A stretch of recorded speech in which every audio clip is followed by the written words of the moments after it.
এই শহীদ মিনারে আসার মধ্য দিয়ে এই যে স্বীকৃত যুদ্ধাপরাধীরা এটিএম আজহারের মতো যুদ্ধাপরাধী এই শহীদ মিনারে গতকালকে আসলো।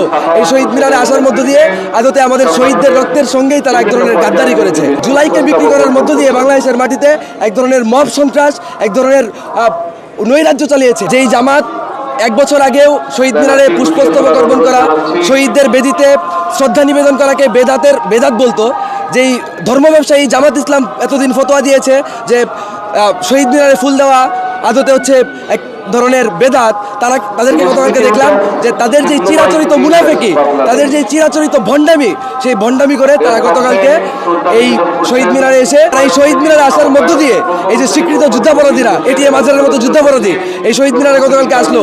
এই শহীদ মিনারে আসার মধ্য দিয়ে আদতে আমাদের শহীদদের রক্তের সঙ্গেই তারা এক ধরনের গাদ্দারি করেছে এবং তাদের যে ভণ্ডামি, সেই ভণ্ডামির মুখোশও তারা জাতির সামনে উন্মোচন করেছে।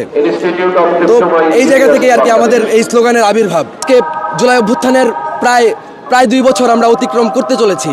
আমি যদি বলি যে এই 2 বছরে আমাদের জুলাইয়ের যেই মৌলিক স্পিরিট, সেই মৌলিক স্পিরিট বা মৌলিক চেতনা থেকে আদতে জুলাই অভ্যুত্থানে যারা সামনের সারির নেতৃত্ব ছিল, যাদের কাছে বাংলাদেশের মানুষের অনেক চাওয়ার ছিল, অনেক পাওয়ার ছিল, অনেক আশা ছিল, আকাঙ্ক্ষা ছিল, তাদের গাদ্দারির কারণে সেই যে চেতনা, সেই চেতনায় অনেক ফাটল ধরেছে, অনেক চির ধরেছে। এগুলো খুব বাস্তব কথা।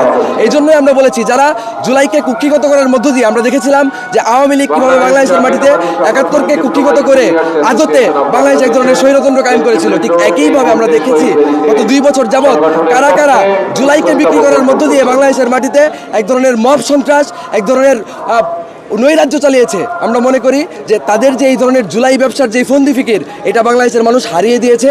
এই জন্যই আমরা বলেছি যে যেই জুলাই এনসিপির, সেই জুলাই আদতে টেকার নয়, যেই জুলাই ব্যবসায়ীর, সেই জুলাই আদতে টেকার নয়।